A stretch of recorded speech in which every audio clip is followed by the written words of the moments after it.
To create a bill of material, I have my finished good open, and as you can see, the replenishment type is assembly. And to the right hand side, I have assemble to order as opposed to assemble to stock. I'm also going to click on where it says yes here so I can see what makes up this finished good. So in this case, I have raw material 1 and 2, and here you can enter the quantity. So in this case, I have 2 raw material 1 and 4 raw material 2 to create my finished good.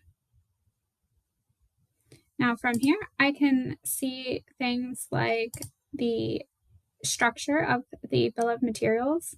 So I have 1 finished good,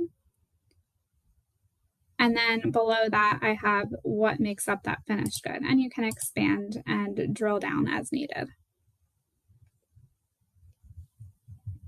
I also want to note that on my item list, there's a column here that has assembly BOM, and you can see right from here that this is an assembly item, and you can click right on there to go to that assembly screen.